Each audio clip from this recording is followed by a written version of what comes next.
Hey guys, video game talking guy here. Let's talk about the best game you probably never played. Or rather, the best series. Yeah, that's right. I mean, well, you're kind of way ahead of me here since you've already seen the thumbnail, but it's Dishonored. Now let's start all the way back at the beginning. The beginning of the story is the best place to start.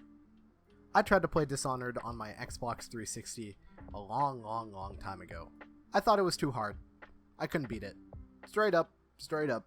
Pretty sure I quit. Kind of similar to my experience with Sekiro, actually. Why is it that the second time you come back to a game it's always a masterpiece? Anyway, I played it again on my computer.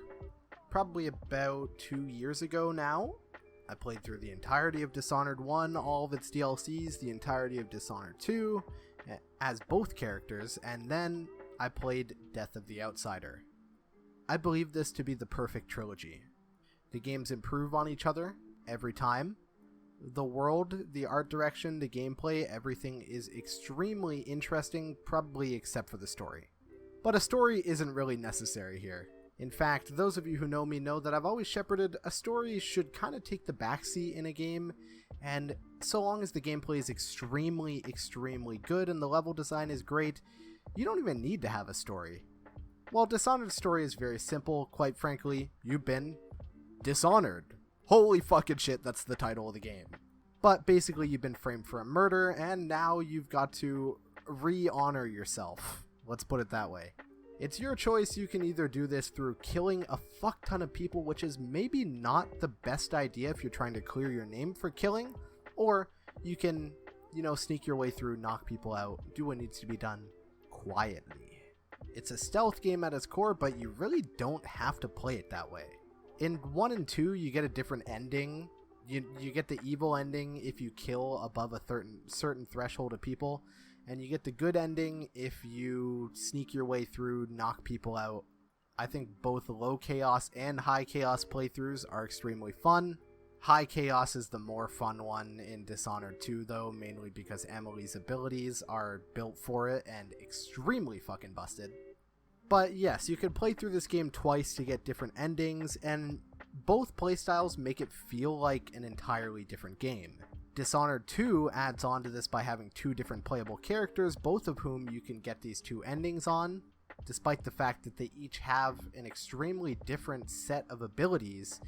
The level design still feels crisp. It feels as if it's designed with both of them in mind, quite cleverly. Although I will say Corvo feels much more tailored to stealth, and Emily feels much more tailored to basically just killing everyone, which I will say is probably more accurate to her character. Corvo is refined, he knows how to sneak around because the good ending is the canon ending to the first game, whereas Emily is inexperienced, probably very angry. But of course the deeper lore at play here and just the world building in Dishonored is excellent. The world in this kind of steampunk aesthetic is awesome. And the lore behind the Outsider and these Outsider abilities, also awesome. I've taken much inspiration from this in various books, novellas, and of course, D&D campaigns. Apparently they actually made their own role-playing game. I'll have to check that out.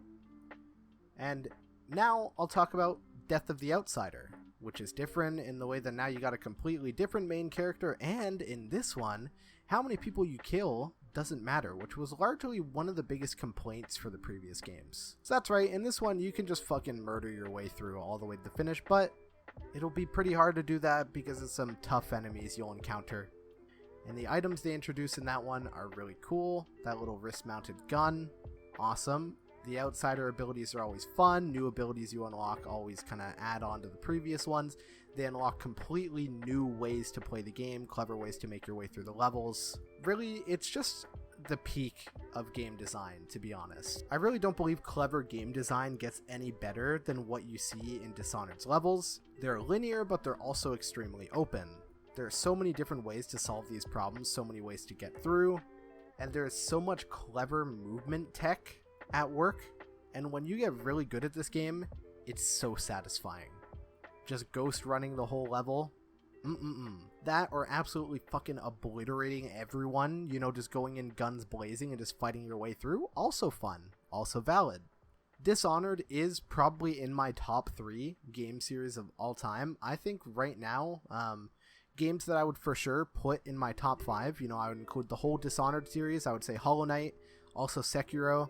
Other than that, I'm not sure what other games I would put up there. My point is, this game really is that good, and I've already made a video talking about Sekiro. I'll be making one talking about Hollow Knight maybe next week.